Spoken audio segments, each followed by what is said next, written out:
오늘 우리에게 주시는 하나님 말씀 열왕기하서 23장 1절에서 3절까지 1절은 제가, 2절은 여러분, 3절은 다 같이 읽겠습니다. 왕이 보내 유다와 예루살렘의 모든 장로를 자기에게로 모으고 이에 왕이 여호와의 성전에 올라가매 유다 모든 사람과 예루살렘 주민과 제사장들과 선지자들과 모든 백성이 누수를 막론하고 다 왕과 함께 앉으라. 왕이 여호와의 성전 안에서 발견한 언약책의 모든 말씀을 읽어 무리의 귀에 들리고 왕이 단 위에 서서 여호와 앞에서 언약을 세우되 마음을 다하고 뜻을 다하여 여호와께 순종하고 그의 계명과 법도와 율례를 지켜 이 책에 기록된 이 언약의 말씀을 이루게 하리라 하매 백성이 다 그 언약을 따르기로 하니라. 아멘. 겸손히 순종하라 라는 제목으로 말씀 전하겠습니다. 우리가 얼마나 성장하고 얼마나 하나님의 은혜와 복이 내 삶에 부어지도록 할 것인가는 하나님의 인도하심에 우리가 얼마나 잘 따르느냐에 달려 있습니다. 하나님은 우리의 발목을 잡고 있는 것이 무엇인지 너무나 잘 아십니다. 깊이 감추어져 있는 비밀도 하나님은 물론 잘 아십니다. 그래서 하나님은 우리의 모난 부분을 계속해서 가르쳐 주십니다. 그래서 내 삶에 복이 임하기를 바란다면 하나님이 밝혀주시는 진실을 직시하고 하나님이 말씀하시는 대로, 보여주시는 대로 나의 모난 부분을 깎아내야 합니다. 그렇게 하나님의 인도를 잘 받으면 우리는 성장하게 되고 그리고 하나님의 복을 내 인생에 담을 수가 있습니다. 우리는 순종하기가 너무 어렵다라고 하는 그런 어리석은 생각에 잘 빠지지만 기억해야 할 것은 하나님의 말씀은 나의 유익을 위하여 주시는 것임을 반드시 깨달아야 되겠습니다. 우리에게 좋은 길을 제시하는 겁니다. 유익한 길을 제시하려는 것이단 말이죠. 우리를 괴롭히기 위해서 힘들어라 그렇게 하기 위해서 말씀하시는 것이 절대 아니라 이 말이죠. 순종을 요구하시는 것은 그분의 복과 그분의 은혜를 한량없이 여러분의 삶에 부으시기를 원하시기 때문입니다. 그래서 바로 잡으라고 계속 말씀하시는데도 불구하고 여태까지 그 문제를 끌고 오지는 않았습니까? 그렇게 모질게 하지 말라고 해도 계속해서 그런 거를 끌고 오지 않았냐 이 말이죠. 그렇게 말하는 습관을 고치라 해도 계속 끌고 오지 않았는가? 정죄하는 태도를 버리라고 계속 말씀했어도 그것을 계속 끌고 오지 않았느냐 이 말이죠. 교회 생활을 좀 달리 하라고 하셨어도 계속 변화를 거부해 오지 않은 것이 아니냐. 수근수근하지 말라 해도 계속 그런 습관을 버리지 않고 여기까지 오지 않았는지. 이제 여러분 하나님의 말씀에 순종할 때입니다.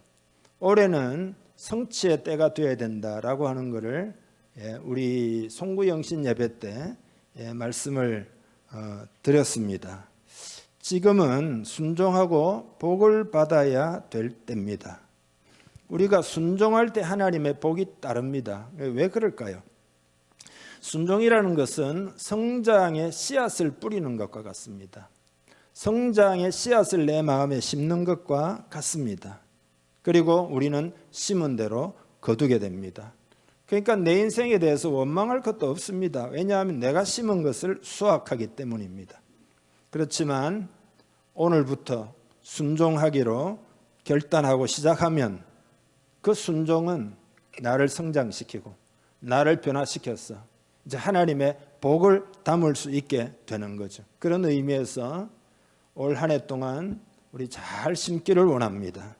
하나님은 참 좋으신 분이기 때문에 우리가 순종해 가다 보면은 당장은 아니라도 점점 더 우리가 준비되면서 하나님의 복이 임하는 것을 체험하게 될 것입니다. 갈라디아서 6장 8절 9절의 말씀을 그런 것을 생각하면서 같이 한번 읽겠습니다. 자기의 육체를 위하여 심는 자는 육체로부터 썩어질 것을 거두고 성령을 위하여 심는 자는 성령으로부터 영생을 거두리라. 우리가 선을 행하되 낙심하지 말지니 포기하지 아니하면 때가 이름에 거두리라. 아멘. 선한 일에 대해서 낙심하지 말고 결과가 안 나타난다. 그렇게 낙심하지 말고 포기하지 아니하면 때가 이름에 거두리라. 때가 이르러 하나님의 복이 임하게 된다. 그런 거죠. 특히 우리는 인격적인 문제는 방치하면 방치할수록 점점 고치기가 더 어려워집니다. 그런 의미에서 즉시 순종하는 법을 꼭 배워야 됩니다. 그러니까 즉시 순종이 순종입니다. 참된 순종은 즉시 순종하는 겁니다.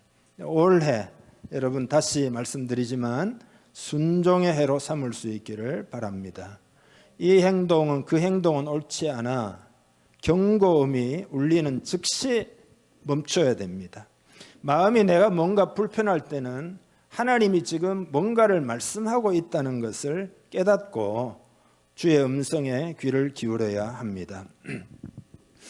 여러분, 인간은 영적인 존재잖아요. 영의 기능 중에 양심이라는 게 있죠. 양심. 영의 기능은요, 세 가지가 있는데 그 중에 하나가 양심입니다. 그게 영의 기능입니다. 그런데 하나님의 성령은 우리의 양심에다가 어떤 말씀을 하시는 거단 말이에요. 우리 양심에다가 지혜를 주는 겁니다. 다시 말해서 분별력을 주시는 겁니다.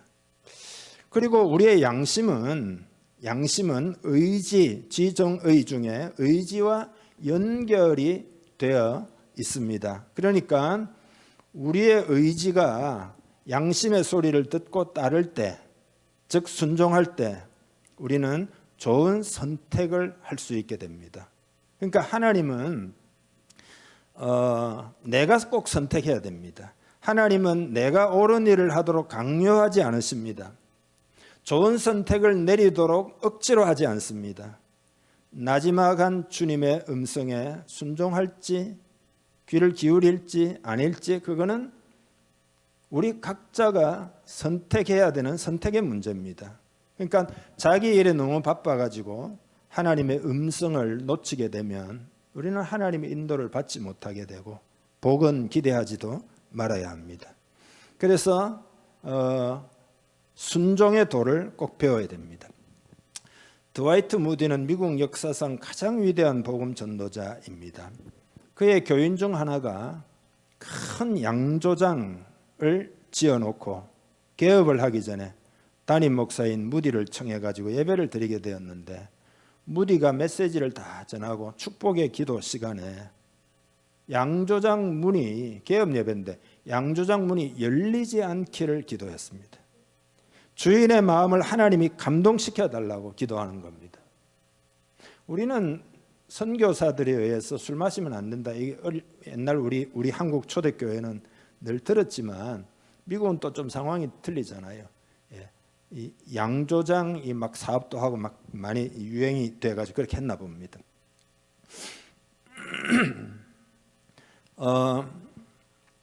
이 양조장 주인은 무디 목사님을 불러가지고 예배 드린 것을 크게 후회하면서 분하고 괴로워가지고 밤새도록 한잠도 못 잤는데 새벽이 되어서 내가 이러면 안 되겠다 싶어서 자리에 일어나서 기도를 하는 겁니다. 그런데 기도하는 중에 놀랍게도 자기가 하려는 사업이 하나님의 뜻에 어긋난다라고 하는 것을 깨닫게 되고 그 자리에서 그렇다면 하나님 양조장 문을 내가 손해를 많이 보더라도 열지 않겠습니다. 그렇게 결단을 하고 더 나아가서 그러면 이 건물을 하나님이 뜻하시는 선한 곳에 사용해 주세요. 그렇게 기도까지 합니다. 그러니까 여러분 무디는 개업 예배 가가지고 완전히 망치는 듯하게 보이는 그거는 뭐 그런 기도를 한다는 말은 그 속에 신앙 양심 가운데 하나님의 뜻에 대하여 순종할 줄 아는 게 무디에게 있었고, 양조장을 하려고 하는 사람도 결국은 순종을 해가지고 결과가 어떻게 됐느냐, 그 장소가 소위 유명한 무디 신학교가 되어서 수많은 영혼을 길러내게 되었다는 겁니다. 그러니까 순종으로 다 복을 받게 되었다는 이야기입니다. 하나님이 여러분에게 뭐라고 말씀하십니까? 여러분에게 말을 조심하라고 말씀하십니까? 상처를 주는 말, 비꼬는 말, 수근수근하는 말, 부정적인 말, 비난하는 말을 그만두라고 경고하십니까? 나쁜 습관을 이제는 바꾸라고 경고하십니까? 상처가 곪고 터질 때까지 방치하지 말고 당장 행동할 수 있기를 주님의 이름 축복합니다. 대개 하나님은 크고 요란하게 말씀하시지 않습니다. 한 3, 4주 전에 세미한 음성이라고 하는 제목으로 말씀 전한 적이 있죠. 하나님은 세미한 음성으로 말씀하십니다. 고요한 가운데 말씀하십니다. 그래서 집중해야 들을 수 있습니다. 우리는 듣고 말씀하시는 대로 행해야 합니다. 그러면 우리 인생은 다음 단계로 올라가게 됩니다. 여러분, 우리 모두는 예수님 안에서 훨씬 더 높은 단계로 올라갈 수 있습니다. 그러나 다만 우리가 순종하기로 결단할 때, 순종을 선택할 때 우리는 다음 단계로 갈 수가 있습니다. 존 블루라는 사람이 있었습니다. 하키 선수인데 미국의 보스턴 브루인스 팀의 소속인데 포지션이 골키퍼였어요. 그래서 그가 막 여러 해 동안 승리를 거두어 가지고 너무 잘하니까 국가대표로 선발이 됩니다. 하지만 3년 뒤에 충격적인 이야기를 듣는 신세가 되고 맙니다. 감독이 너는 이제 하키라는 이름 자체를 네 머릿속에서 지워버려라. 그러고는 소위 해고를 통보하게 됩니다. 그러니까 국가대표까지 했는데 얼마나 자존심이 상하고 마음이 산산조각되고 절망감에 몸서리치다가 크리스찬이기 때문에 하나님께 기도하기 시작했습니다. 그래서 마음이 낮아졌으니까 하나님의 손에 나를 맡긴다, 이런 기도를 드리면서 하나님, 내가 이제 마이너리그에서도 뛰면서 주님을 섬기기 원하신다면 그렇게 하겠습니다. 그렇게 기도하는데 하나님이 마음에 주신 감동이 있는데, 그거는 네가 잘하려고 성공하려고 무척 애를 쓴 그 모든 것들을 내려놓아라는 감동하고, 그 다음에 이제 너의 인생을 하나님의 손에 맡기라고 하는 그 감동을 받아가지고 기도하는 중에 순종하기로 결단을 합니다. 그런데 그 순종이 그의 인생을 180도 바꾸어 놓았습니다. 깨달은 게 있어요. 내가 어디 소속이냐, 어느 팀 소속이냐, 그것보다도 내가 어떤 사람인가가 훨씬 더 중요하다는 깨달음을 얻었습니다. 그래서 자기는 크리스찬이고 하나님의 자녀고 주님의 종이다. 이게 정체성으로 다가오면서 그게 정말로 중요하다. 내가 어느 팀에 소속하느냐, 이건 본질적인 게 아니다. 이렇게 깨닫게 됩니다. 그리고 나서 마이너리그에서 경기를 하는데요, 뭔가 달라졌어요. 뭐가 달라졌느냐, 잘해야 된다라고 하는 그 괴로운 압박감에서 벗어나기 시작한 겁니다. 그러니까 경기를 하는데 그때와는 완전히 달라요. 아무 구애 없이 너무나 자연스럽게 자유롭게 경기할 수 있는 힘이 자기에게 주어진다는 것을 경기 가운데 느끼면서, 경기 가운데서 한없이 막 자유로움이 막 생기면서 그냥 엄청나게 날기를 시작해요. 막 펄펄 날아요. 그렇게 하기 시작하니까 쫓겨난 지 그냥 몇 개월 지나고는 훨씬 더 강력하고 유명한 버팔로 세이버스라고 하는 팀에 결국은 입단하고 거기서 뛰게 됩니다. 주님의 음성에 순종한 결과 눈부시게 그는 성공하게 되었습니다. 주님께 마음을 열고 개선점을 찾으면 우리는 우리 인생의 다음 단계로 갈 수가 있습니다. 여러분, 우리가 삶을 살 때 문제가 많아도 그럭저럭 살 수는 있어요. 뭐 천국 가는데 큰 지장 없습니다. 예수 믿으니까. 뭐 그렇게 열심히 하지 않아도 뭐 먹고 살 수는 있어요. 예. 뭐 그렇게까지 기도하지 않아도 신앙생활 그냥 적절하게 편안하게 얼마든지 뭐 할 수 있습니다. 하지만 더 높이 오를 수는 없습니다. 나의 잠재력을 다 발휘하고 내 인생을 향한 하나님의 뜻을 다 이룰 수는 없다 이 말입니다. 그리고 또 한 가지 생각해야 될 것은요. 여러분 우리가 크리스찬으로 살아가지만 왜 내 마음에 진짜 행복은 없을까? 나는 왜 더 영향력을 발휘할 수 없을까? 그거는 내 양심이 깨끗하지 못해서일 수 있습니다. 내 마음에 죄를 묻어두고 바꿔야 될 것들을 바꾸지 않고 최선의 것을 내가 누리겠다. 하나님이 내 복을 안 주시냐? 복 달라. 이런 최선의 것을 누리겠다는 기대는 버려야 됩니다. 다윗 왕은 밧세바를 범하고 난 다음에 그 죄를 감추어 두려고 했잖아요. 1년 동안. 죄를 감추기 위해서 밧세바의 남편인 우리아를 최전선에 보내가지고 뒤에서 군대를 빼버리니까 완전히 그 충신이 적의 칼에 맞아 죽는 거죠. 그러니까 다윗이 어마어마한 죄를 지었는데 1년 동안 회개를 안 해요. 아무렇지도 않은 듯이 살아갑니다. 깨끗하게 잊어버리자. 난 왕이잖아. 난 왕이니까 뭐든지 할 수 있어. 아무 일도 없었던 거야. 그러면서. 그런데 성경을 보면 그때가 다윗의 인생의 가장 불행한 때였어요. 시편 32편 3, 4절에 보면 그때 다윗의 심정을 이렇게 고백합니다. 읽어보죠. 내가 입을 열지 아니할 때에 종일 신음함으로 내 뼈가 쇠하였도다. 주의 손이 주야로 나를 누르시오니 내 진액이 빠져서 여름 가뭄에 마름같이 되었나이다. 문제를 해결하지 않으니까 다윗의 마음이 하나님의 은혜를 경험하지 못하고 불안과 고통과 괴로움이 그의 삶을 지배한 거다 말이죠. 오늘 여기 표현대로 내 뼈가 쇠했다. 주의 손이 누른다. 여름 가뭄에 마름같이 여름 가뭄에 마름, 여름 뭐죠? 논바닥이 쫙쫙 갈라지고 말이죠. 자기 인생이 그렇게 메마를 수가 없었다는 겁니다. 근데 이제 1년이 지나고 나단 선지자 앞에서 모든 죄를 인정하잖아요.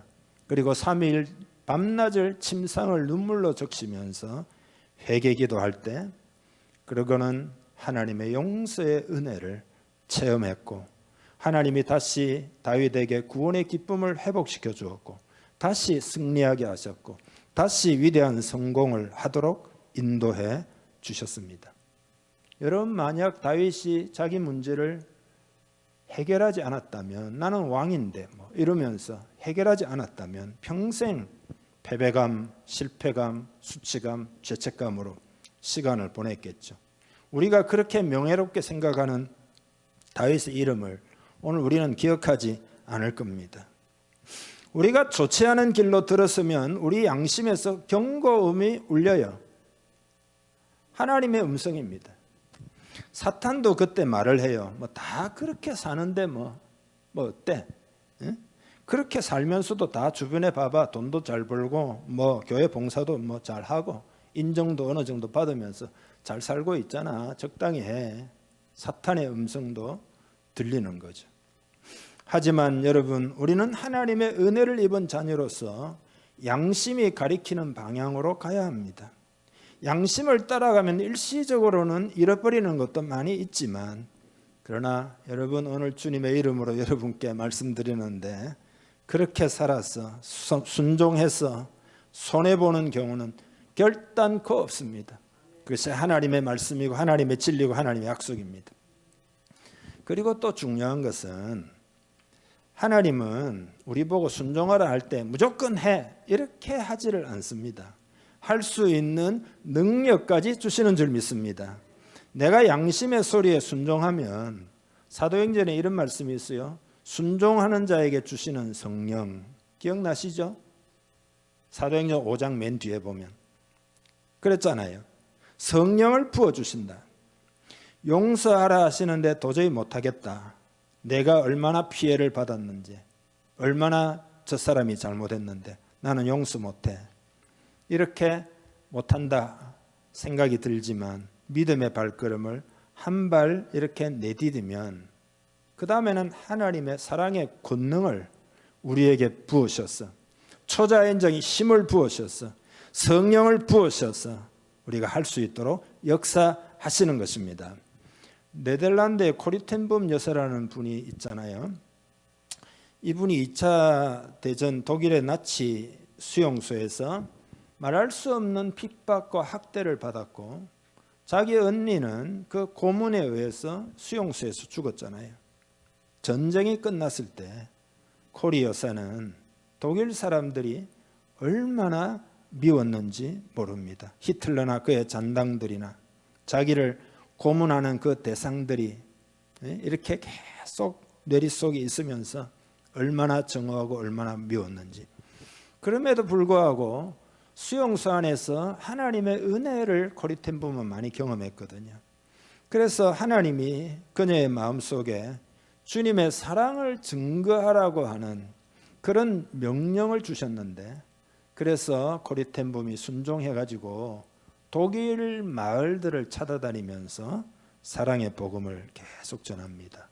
그러다가 어느 날 어떤 한 마을에 가서 설교하는데 설교가 끝나고 많은 사람들이 코리 여사와 서로 인사를 나누고 이렇게 하기 위해서 기다렸습니다. 그런데 자기 앞으로 점점 다가오는 한 사람의 얼굴을 보고 깜짝 놀랐습니다. 독일의 그 나치 감옥에서 자기를 고문하고 자기 언니를 죽음에 이르게 한 그 간수의 얼굴이었습니다. 너무나 충격을 받았어요. 그래서 코리 여사가 일기를 쓰는데 그게 이제 나중에 자서전에 이렇게 다 올라가는데 이렇게 기록을 해요. 우리가 이제 3월 달에 이 코리텐범의 주는 나의 피난처 이 책을 좀 같이 읽어볼까 제가 생각도 하고 있습니다. 일기장에 이렇게 기록합니다. 그 순간 내 심장은 얼어붙는 것 같았다. 나는 한마디로 하나님, 저 인간만은 용서할 수 없습니다 라고 말했다.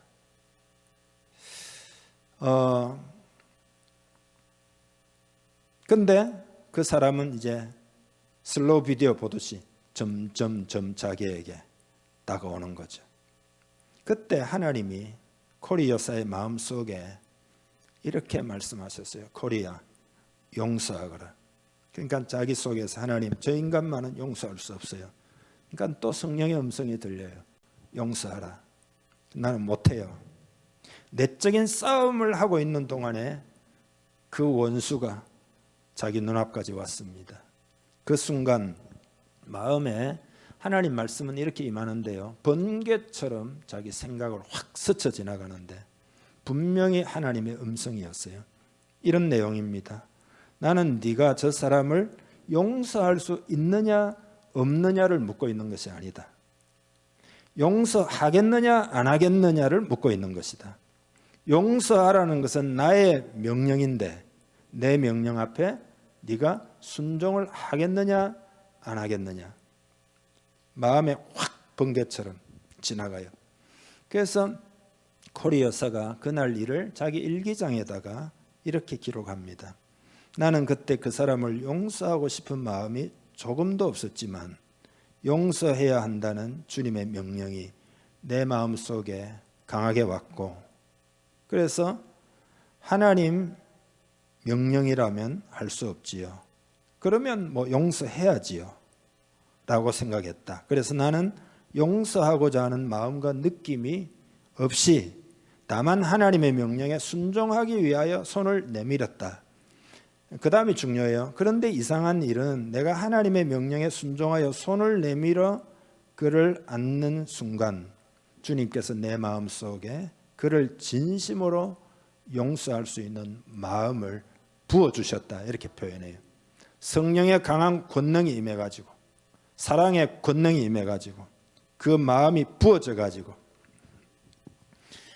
그래서 일기장 마지막에 인상 깊은 글을 남겼어요. 이렇게 기록합니다. 명령을 수행할 수 있는 능력은 성령에 의지한 순종을 통해서만 가능하다.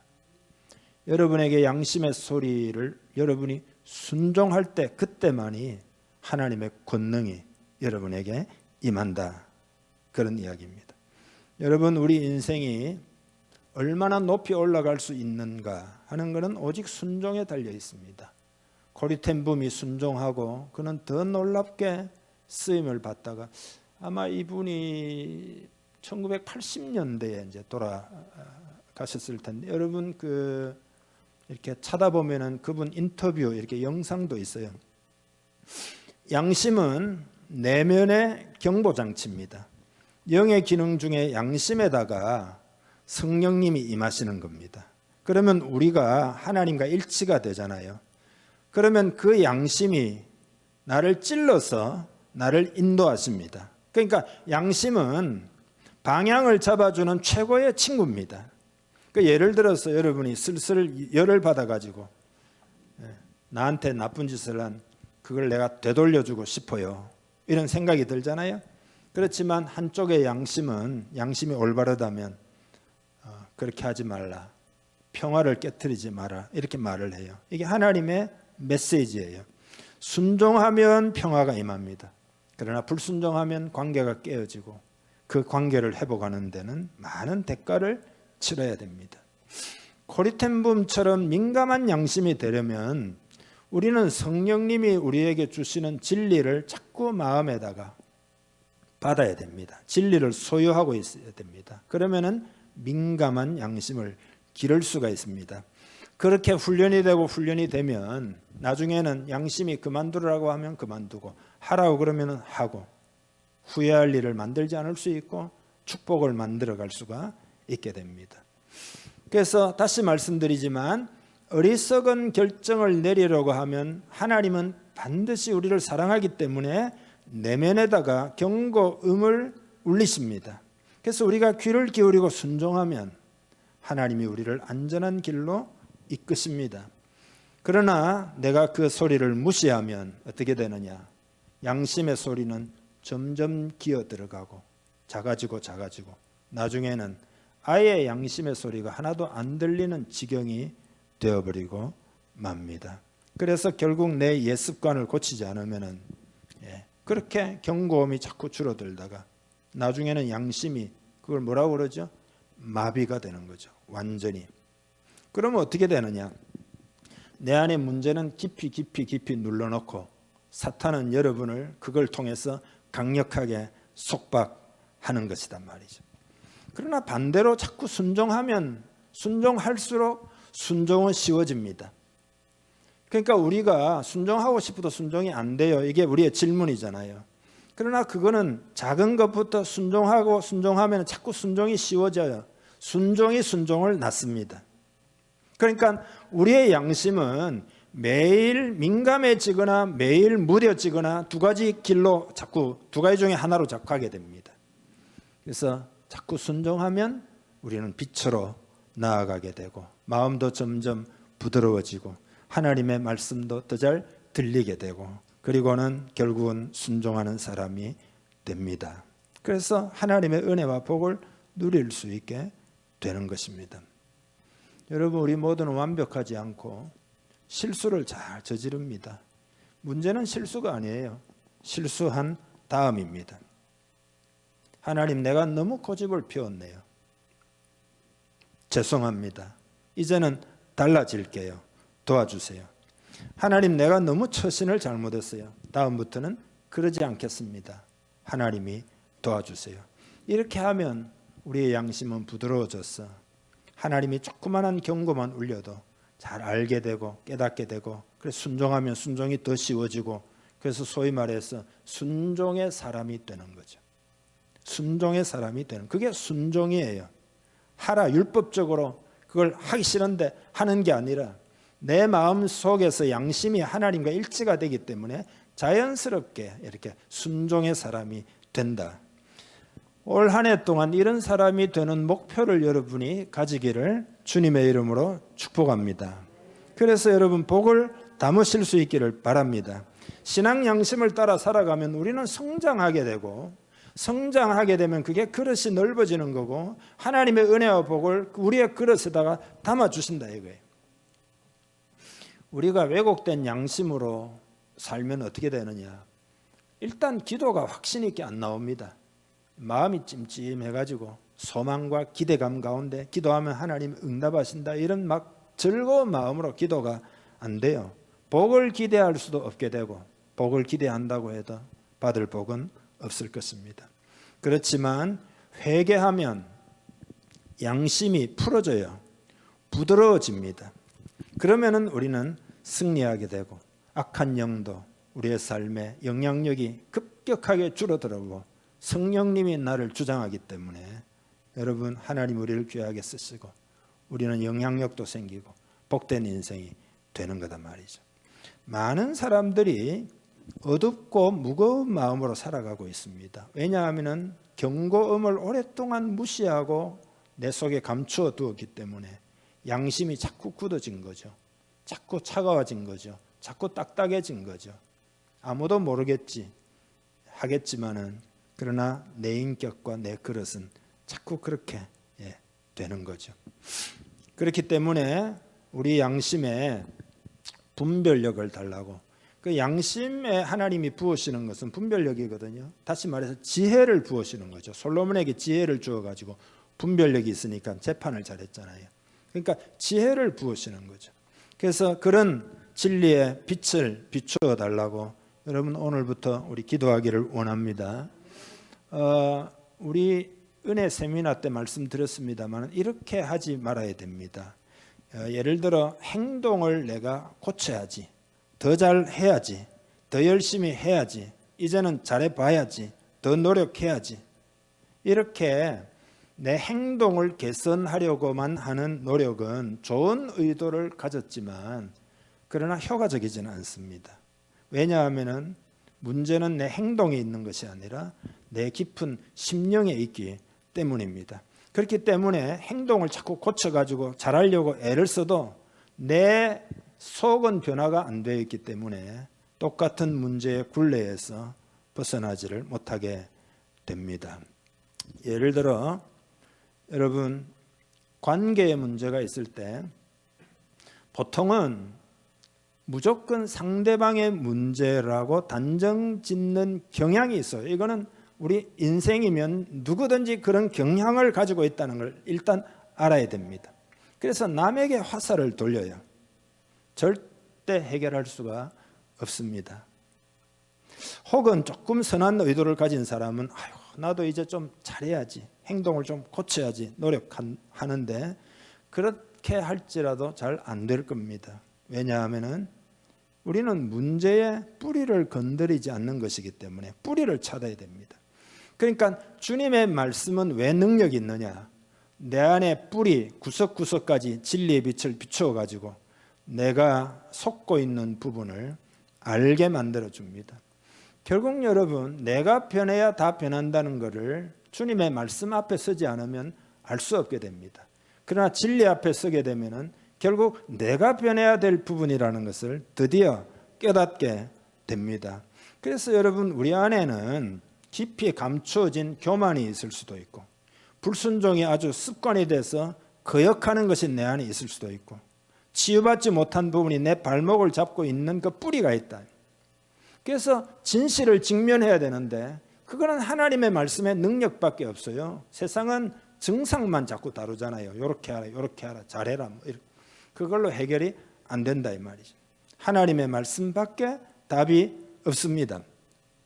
이스라엘 백성이 가나안 땅에 출애굽해가지고 가는 데는 10일 좀 넘게면 가거든요. 그런데 무려 40년 동안 같은 광야를 뺑뺑뺑뺑뺑 돌잖아요.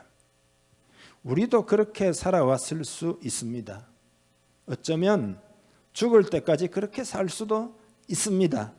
하지만 이제는 고리를 끊어야 됩니다. 믿음으로 하나님의 진리를 받아들여야 됩니다. 이스라엘 백성은 왜 그렇게 40년을 방황했느냐 하면 성경에 계속 같은 표현이 나오잖아요. 마음이 완고해서 그런 거다. 마음이 완고해.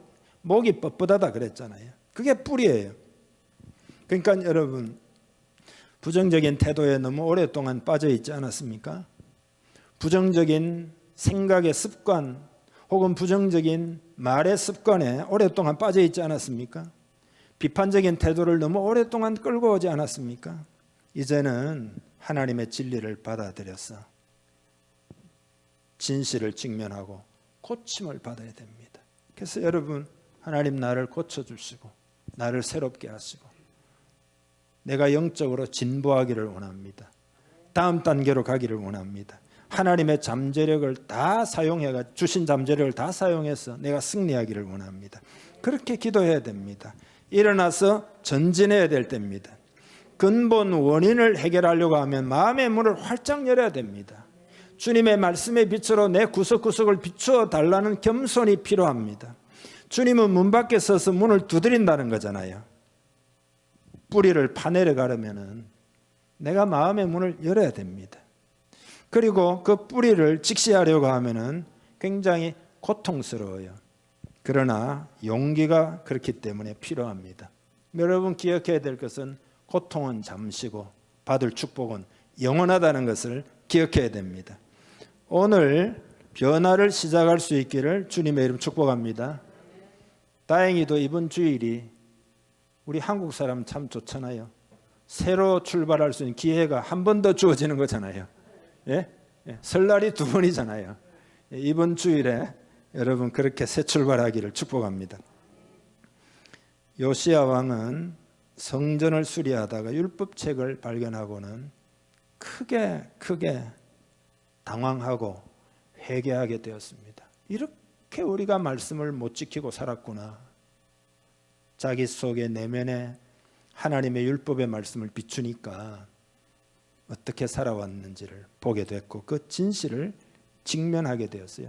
그건 굉장히 고통스러운 거였어요. 왜냐하면 자기 할아버지 므낫세가 55년을 통치하면서 어마어마한 악을 뿌려놓았고 자기 아버지 아몬이 2년을 통치하면서 또 여전히 어마어마한 악을 뿌려놓았고 자기 자신도 왕이 되고 난 다음에 상당히 오랜 기간 동안 그대로 지냈고 그러니까 그 오랫동안의 뿌리 깊은 그 불순종에 그것을 직시한다라고 하는 것은 고통스럽지만 그러나 요시야는 그 하나님의 말씀을 순종하기로 결단합니다. 불순종의 고리를 끊어버리고 종교개혁을 단행해가지고 그래서 여러분 성경을 읽어보면 그가 복을 받았다는 거잖아요. 하나님의 말씀에 순종하면 인간의 약한 의지가 율법의 의를 완수할 수 있도록 하나님은 나의 능력을 끌어올려 주십니다. 이것이 하나님이 우리에게 능력을 주시는 방법입니다. 그러니까 하나님의 뜻을 행할 수 있는 능력은 오직 순종을 통해서만 옵니다. 양심의 소리를 듣고 하나님 순종하겠습니다. 코리텐붐처럼 그렇게 하면 하나님이 성령으로 큰 권능과 은혜를 주셔서 할 수 있도록 도와주신다. 그러면 어떻게 되느냐? 우리는 내 삶에서 하나님의 능력을 체험하게 됩니다. 하나님의 살아계심을 체험하게 됩니다. 그리고 그런 변화를 통해서 복 주시는 하나님을 경험하게 되면서 우리는 하나님을 더 사랑하게 되고 더 의지하게 되고 그렇게 해서 긍정적으로 자꾸 가가지고 여러분 우리는 복된 인생이 되는 거란 말이죠. 그런 공동체가 되는 거란 말이죠. 그러니까 양심의 소리 오랫동안 여러분 거절하고 살지 않았습니까? 거부하고 살지 않았습니까? 교회 생활도 이렇게 하라고 계속 성령님이 문을 두드리는데도 굳게 걸어 잠그고 내 생각을 고집하면서 살지 않았냐 이 말이죠. 여러분, 여러분의 삶이 오늘부터 크게 변화되기를 주님의 이름으로 축복합니다. 올 한 해 복을 받는 한 해 되기를 주님의 이름으로 축복합니다. 다 같이 기도하겠습니다. 기도할 때 하나님 아버지 주님의 음성에 순종하기를 원합니다. 불순종을 회개합니다. 나를 새롭게 하시고 오늘부터 새로운 인생을 살 때 나를 다음 단계로 가게 해주시고 은혜와 복을 누리는 인생이 되고 올 한 해 동안 크게 승리하게 하여 주옵소서. 우리 다 같이 기도하겠습니다. 하나님 아버지 감사하고 감사합니다. 오늘도 은혜 주심을 감사합니다. 주로 인하여 감사합니다. 주의 은혜를 인하여 감사합니다. 오 아버지 겸손히 순종하는 하나님의 사랑이 되기를 원합니다. 원합니다. 아버지, 불순종의 이 모든 습관들을 아버지 끊어버리기를 원합니다. 끊어버리기를 원합니다. 새로워지기를 원합니다. 순종의 사람이 되기를 원합니다. 말씀 따라 살아가는 사람이 되기를 원합니다. 주여, 진리의 빛을 비추어 주옵소서. 진리의 빛을 비추어 주옵소서. 내 마음에 진리의 빛을 비추어 주시기를 주 하나님 간절히 원합니다. 아버지, 오래 복을 받기를 원합니다. 축복의 그릇을 준비하기를 원합니다. 하나님의 은혜와 복을 내 인생에 담기를 원합니다. 주여, 하나님의 권능을 체험하기를 원합니다. 하나님 감사합니다. 참으로 좋으신 하나님을 찬양합니다. 오늘도 말씀 주심을 감사합니다. 우리를 향하여 절대 그 사랑을 놓지 않으시고 끝까지 견고하게 사랑해 주심을 감사합니다. 주의 사랑 가운데서 오늘도 말씀 주신 줄 믿습니다. 사랑으로 받아 이 말씀 순종하고 올 한 해 동안 큰 복을 받는 공동체 되게 하여 주시옵소서. 더욱 새롭게 하여 주시옵소서. 우리의 양심에 성령님이 말씀하실 때 그 양심에 따라서 선택하고 그리하여 하나님이 어떻게 은혜와 복을 주시는지 체험하는 한 해가 내 미래가 되게 하여 주시옵소서. 그렇게 되기를 축복하며 예수님의 이름으로 기도하옵나이다. 아멘.